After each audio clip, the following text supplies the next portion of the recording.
ഖരമാലിന്യ ശേഖരണവും സംസ്കരണവും വേഗത്തിലാക്കാൻ ചെറുപുഴ പഞ്ചായത്തിൽ ഏകദിന ശില്പശാല സംഘടിപ്പിച്ചു. മാലിന്യമുക്ത നവകേരളം ക്യാമ്പയിന്റെ ഭാഗമായി സംഘടിപ്പിച്ച ശില്പശാല panchayat president K F Alexander ഉദ്ഘാടനം ചെയ്തു. കൃത്യമായി ഗവൺമെന്റ് നിർദ്ദേശമനുസരിച്ച് പ്രവർത്തിച്ചു വരുന്ന അവരുടെ പ്രവർത്തനങ്ങൾ സുഗമമാക്കുന്നതിന് വേണ്ടിയിട്ട് നമ്മൾ അതിനെ ഡിജിറ്റലൈസ് ചെയ്തുകൊണ്ട് എല്ലാ കെട്ടിടങ്ങളിലും QR കോഡ് പതിപ്പിക്കുന്ന പ്രവൃത്തി ഏകദേശം പൂർത്തിയായി വരികയാണ്.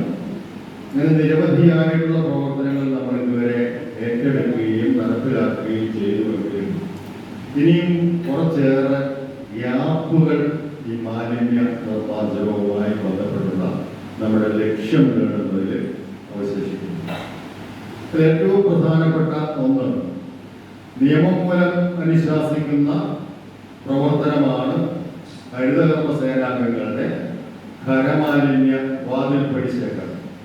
ആ വാതിൽപ്പടി ശേഖരണം 100% ആയി എന്ന് പറയണമെങ്കിൽ 100% വീടുകളിൽ ഹരിതകർമ്മ സേനാംഗങ്ങൾ പോയാൽ മാത്രം പോരാ, അവർക്ക് 100% യൂസർ ഫീ കിട്ടുകയുള്ളൂ.